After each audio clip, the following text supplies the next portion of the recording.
kurasa mana ngite chigosori chechi secondary abwasire school ya Kisii school barabanyankongo begosori ya rugby bagosori 15 kerensemo rugby 15's asoro bombo rwanyanza sentunda ya kabere wate kaine nani bayante kwero beri bosibwe chigosori chekerengo kia nationals ase barabe wiki ebosio ime ya ensemo ya Machakos county na ase chigosori echo nigo barengete kwera kibuna mbaike chinsemo chije chifayal chigosori echo zabekira ensemo ya pool A amona chikuje itesema ya final yo mwako ite school ya Butula school amona All Saints Embu amona abanyanko bensemo ya Rift Valley school ya St Patrick's 10 ase korengana nomoro kyo monene we team ya Kisii school magere na Aston Shisikani tero nambero beretike wekanu bosubimena nebyo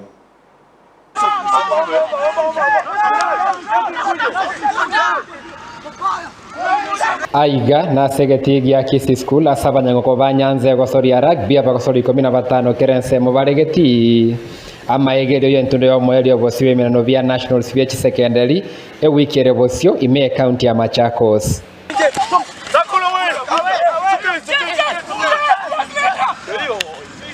korengana nensemo yaborokia bwe timu yeye nigo bayigenete mbe arigenete keboikiranu noko bwa kwa be final ya Nyanza nekerekerio kiomo kya babekira sama tukamagega. My name is Aston Shisikani, coach Kisii school. We are very proud to represent Nyanza region in the upcoming national Kenya secondary sports games in Machakos. The morale has been high. We've conditioned even more. We've had many gym sessions. We've had many fitness sessions. The boys are fit, the boys are well conditioned, and the boys are ready. The journey is amazing. The boys are prepared. We have had some test matches here and there with the club, whereby our head coach is there, also the head coach there. As the games were going by, we have been reducing the margins that we have been conceding against them. So the boys are there. Timu ya Kisii school nigera sero mbengo ya pool A asebaro bina banyankongo ba Kenya mwako eta All Saints Embu aba igete chi final chi mwako eta Butula school amuna banyankongo ba Rift Valley St Patrick's 10 ine na kibero verete ya 7 ne bia bikongo bia pool A. In rugby, there's no pool of death. It's only one game at a time, and we believe that we were handling one game at a time. We'll be there. But we fell to Butula in the last game last year.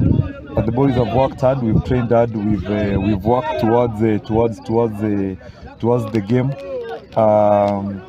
We've been placed in a very tough pool, but we've prepared. We've worked so hard, and we are ready. We're ready for the competition. Yeah. My name is Charles Obiero, captain Kisii school. Our team is well prepared. We have done the fitness. We are well conditioned, as coach always says.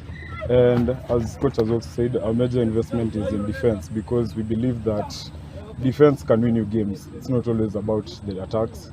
And as we are going to the nationals for the second time, we have high hopes. We know we have worked hard, and we are willing to fight until we're able to win and probably go to East Africa. Nonye baregochia se sabari ya nationals nigo baborie meroberiko bekwa elio kweneke chiskuru chinyenge ime ya Gusii chiebwatanili na rugby elio ukienia gosori yeye no bwamereri imeorogongoro. I'm also the coach Kisii RFC. They are playing the Western Region finals. Kisii as a region has so many talented lads.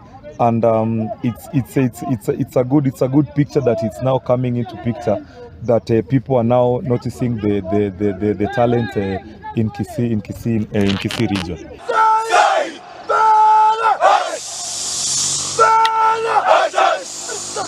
Nigo baradwe Kisii ritukuria Jumapili gosemera nebyo bigo chaka Jumaine asekemera negetangani baragosoria na Butula. Ko reporteria Ndizi TV korwa segeti ya Kisii school Elietariane Ndemo Steven captain 001.